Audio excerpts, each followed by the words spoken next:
Alrighty, let's get into the music though. Let's get into the stuff we're actually here to talk about. Let's have some fun. Let's get into the first bit of the hard rock happenings, and we started this sort of format last year where we go and get into things with some new singles to start off with. And the first one we're going to talk about today is the latest offering from Girish and the Chronicles. The new single is the title of the album as well, which is due on February 11. This is Girish and the Chronicles, Hail to the Heroes. There is a link in the comments. There's a link in the description. Go and check it out. That's your reference track, what we're talking about now. So go and check it out while we have a bit of a chat about what we think about the newest single from this amazing band. And Dave, let's go to you first. I know you love this stuff. Oh, I love this band. This band is awesome. This song is awesome. And based off this, I reckon this new album coming out soon is going to be fantastic. I reckon it's going to live up to the follow-up, as it should be, from Rock the Highways, which was my number one album from 2020. Yep. So, this fucking band's amazing. Such an amazing voice from the singer, Girish Padham, I believe is how you pronounce it. It's just such a rock and roll voice. He just belts it out. He's got lots of power and emotion in it. The guitar tone is killer. The solo is awesome. The chorus is instantly catchy. There's nice melody and diversity between the song. There's some quieter sections and some rockier sections. Great mood. This will be fantastic live. Yeah, I fucking love it. It's a squirt fest. All right, cool. What about you, Tim? Do you echo the sentiment? I can't get into this band. Really? I know. I'm always the. I know I'm the spoiler with this band in particular. I think I'm gonna be the only person in the crew who doesn't get it. But they're a bit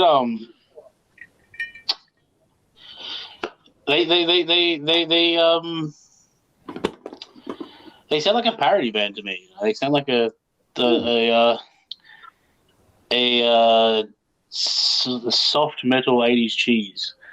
Now, granted, I know as I say that there are people going, "That sounds fucking awesome," and that's true. if that's your style. But I hear that heavily reverb gated snare, and I just go, yeah. Okay. All right. Cool. There we go. Horses for course, different flavors all around. Okay, now, like I said, the new album is the title. This is the title track of the new album, Hail to the Heroes, due on February 11. So if you like this, go and make sure you bookmark that as well.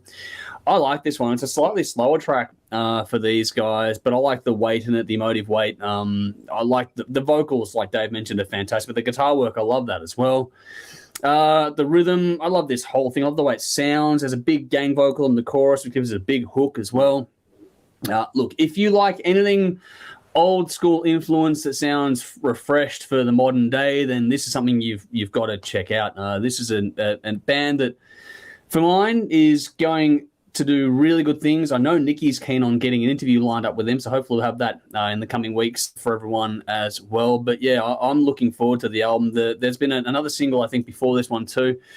That got me excited again. The only one I want more is that there was that one that we all loved that was like that 7-minute song on the album from 2020. That was the... Tears of the Phoenix?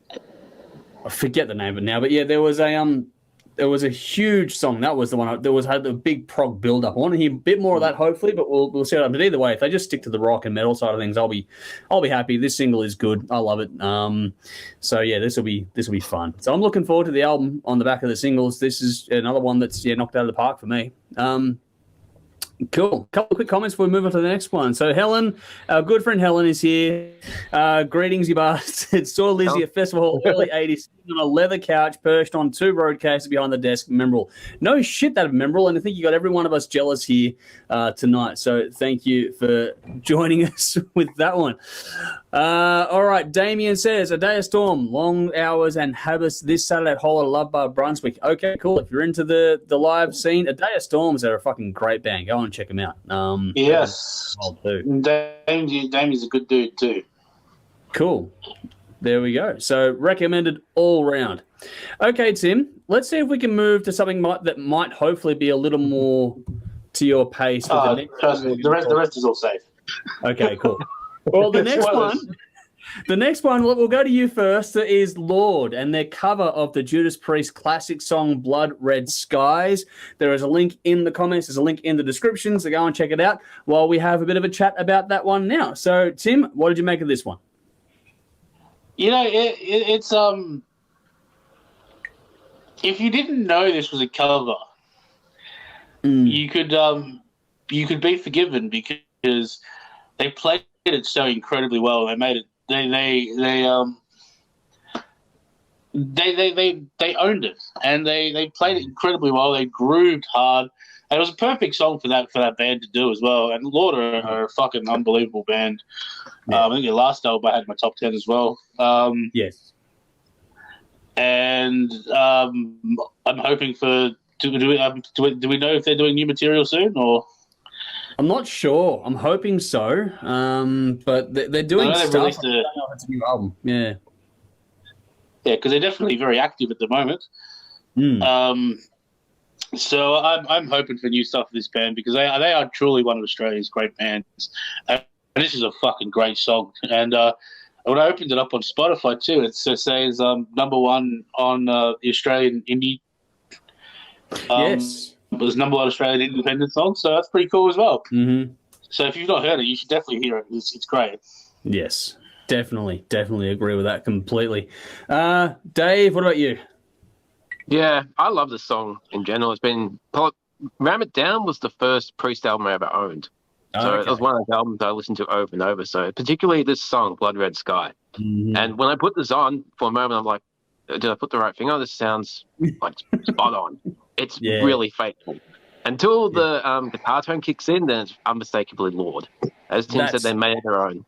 And it's just a very fine balance to be faithful to the original and to make it your own. And fuck me, those vocals are outstanding. When you're trying to cover the metal god, Rob Halford, you have to do it justice. And holy shit, he sounds great on this.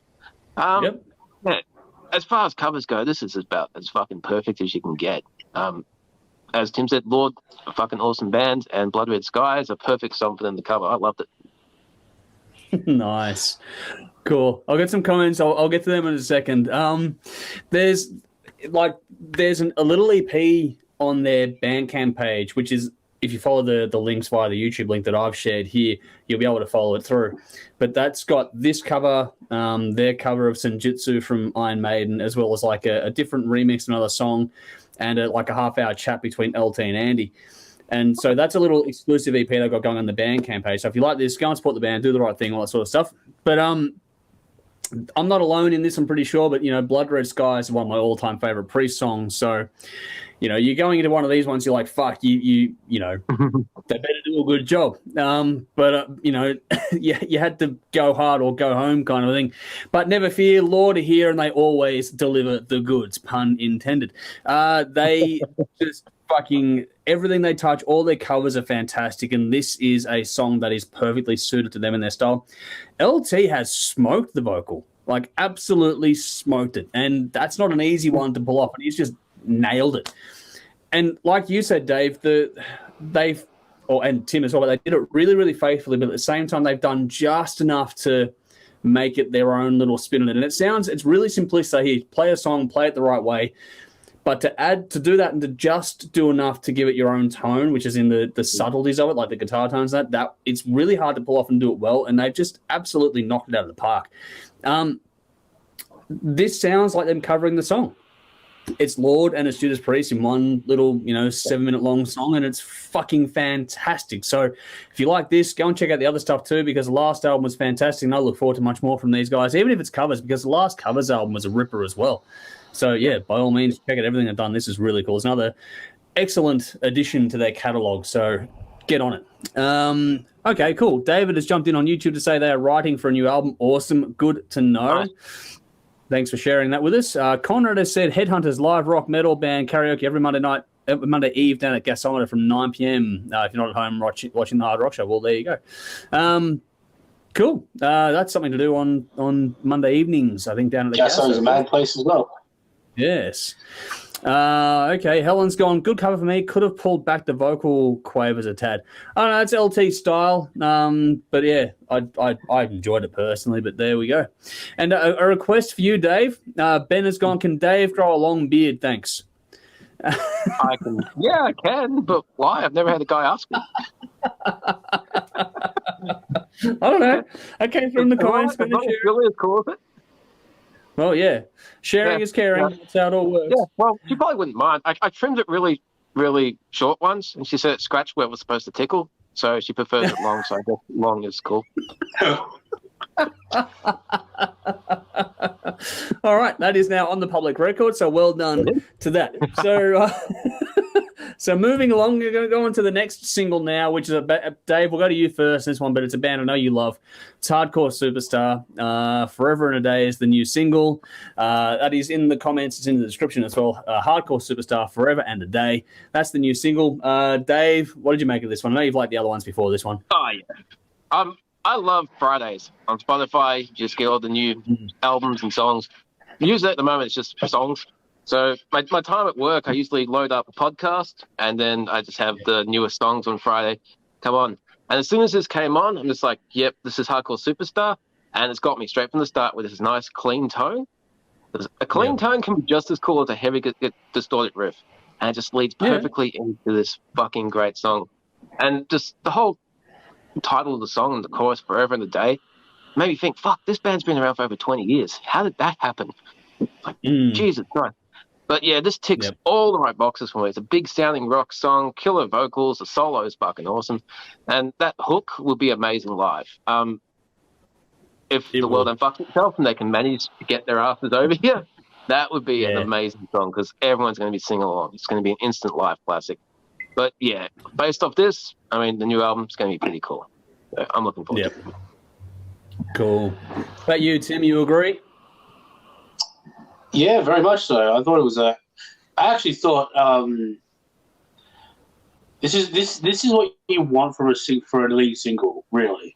Like this is a good, solid song with a great chorus, hooks all around. It sounds fantastic, and it sounds like Hardcore Superstar. I don't think you can really fault this. I mean, it's just a good, solid hard rock song. Yep.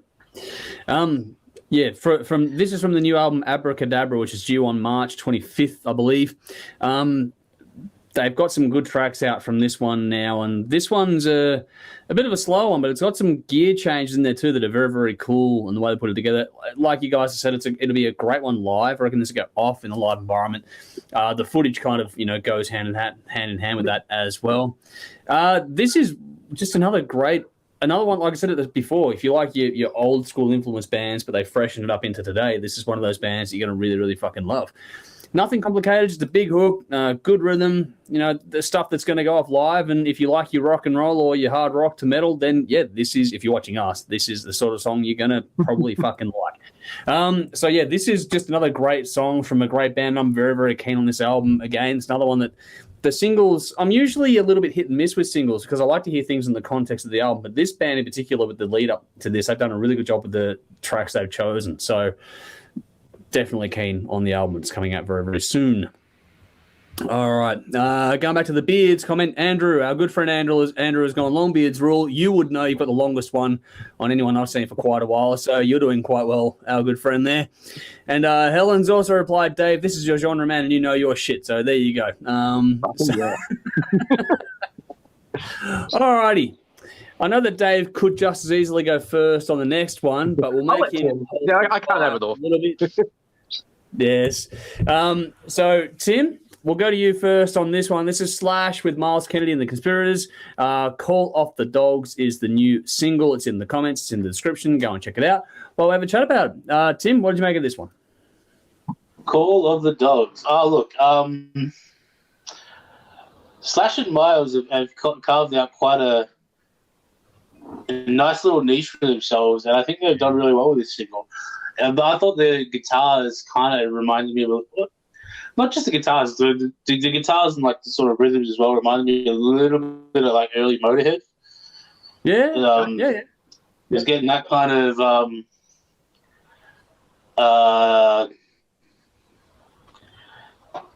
chugging along, rolling kind of vibe, which is pretty cool. And then it really opens up in a nice chorus, but it's also done in a very slashy kind of way, which, I mean, if you've listened to enough Slash, you know that there is a slashy kind of way, and there's a very distinctive sound, along with Myles' vocal. I mean, Myles has such a unique tone that you can really do anything with it, and he smokes it again on this. And those two are a perfect match for each other, and another album coming out soon, I'm pretty sure, and I think we're all looking forward to it. Yep. Definitely. All right, Dave, go on. I am loving the straight up stripped down idea that Slash has for this album. It's probably the third single that's been released so far, and if it's all got this vibe and energy, I'm gonna fucking love this. But Slash never seems to run out of ideas, and he's picked the right people around him. As Tim was saying, him and Myles just click, like Joe Perry and Steven Tyler, or Slash and Axl. But great hooks throughout this. Myles sounds great. Slash's solo in this is awesome, but I thought it could have been a bit longer. But, in his older age, he's probably learned to, serve the song rather than stroke his ego, because we know he can shred. And, it's not a very long song, so he could have had a wank fest and it would have been half a song of a solo. So it's probably suitable, but I just like hearing him play. But, like, the whole idea of the album is just get straight to the point. I think there's there's like 12 tracks on this, and usually his solo albums have like 16, 17. So it's probably the shortest album he's done solo possibly ever. But we'll all find out on the 4th of February, the day after my birthday. It should be the day before, because that would be a good birthday present. His tone on this is a bit cleaner than what you would usually get from Slash. I like that, because it kind of gives a bit more distinction to his playing. It's like he's dialed back on the gain a little bit. But if they record this live, I can understand why he would do that. He doesn't want to kind of overpower everybody else. So, based off this new album's going to be cool. And it's Slash. You can't go wrong. This is true. I mean, if you know this band and you know what they're all about, then you know exactly what you're getting, and this does not disappoint. It gives you exactly what you want. I like how they've gone for that live vibe on the single so far, and obviously on the album coming up, they've done a really good job of capturing this live vibe, which is a different kind of a gear for the band, because usually it's been pretty polished up till this point. Now we're getting a bit more of a stripped back, more organic and grittier tone, and I think it actually works really. And Myles is back a touch on this one because the guitar wall is a bit stronger and that. So it's really cool. And if you've seen them live, and I know a few of us have, so there's some comments there, but this sounds like the band doing what they do and doing it fucking well. I mean, they haven't released a dud album. I don't think they've done a dud track, to be honest, this combination. They just knock everything they do out of the park. And this is another one of those songs. What I'm liking about these singles, and this one as well, this one in particular actually, is that it does enough on the first pass to go, okay, cool, it sticks with you. But then you put it on the second time, I go, hang on, this is fucking great. And it's that thing where it just does enough to hook you at the start, and then it'll just keep roping you in for more repeat listens. So everything they do is great hooks, great performances. Myles is a great fucking vocalist, Slash is a great player. I like how, you can hear that combination between the two, you know exactly who it is straight away. And I think that's one of the more rare things going at the moment, is to have a completely unique tone overall to who you are and what you do, and that's what this band has. So I'm looking forward to it. The album is due in Feb. Pumped as all fuck for that one. So there we go with that. Quick comments here to jump into. Conrad has said Myles is a superb singer. Seen him with Slash live several times, and with Alter Bridge he never disappoints. Very true. Seen him myself as well. Very fucking great live. Slash and Myles work so well together. I love this one. That's from Andrew, so thank you for jumping in and giving us that. I think, it's a unified table all around here tonight. Sally's gone, hey, guys, good to see you, Sally. Thank you for joining us tonight. And Dean says, this is great. Can't wait for the new album next month. Myles really can't do anything wrong with any vocals. Great choice to produce with Dave Cobb, who did the last Airborne album. Great track. Did the album all live too, I believe. And he's gone, I can't wait to see them again live on this tour. I agree, they haven't released a shit track at all, so there we go. And Helen has said, very Slash and Kennedy, seen the fellas live, but would love to hear something paired back and something melodic. Yeah, I think we'll get that on the album. They always do these melodic strip back songs. They always do them, so I think we will get that on this. I'm quietly confident they know how to do those ones as well. Alrighty. Let's get into the biggest, I guess, news article this week, and that is the Judas Priest on again, off again, touring with Andy Sneap debacle that's played out in the media. If you've been following along, you'll know what this is about. If not, the quick version of this is that Judas Priest announced that they were going to go on tour as a 4-piece, not as a 5-piece. They were going to leave Andy Sneap in the studio and just go out on the road and tour as a group. Andy Sneap came out and said, it wasn't my decision. I would have loved to have gone out on the road. And then the band have basically backflipped and said they are going to go on the road with Andy Sneap now. Anyway, so it's a whatever circumstance. Tim, what do you make of it all? It sounds like Judas Priest pulled a KK Downing.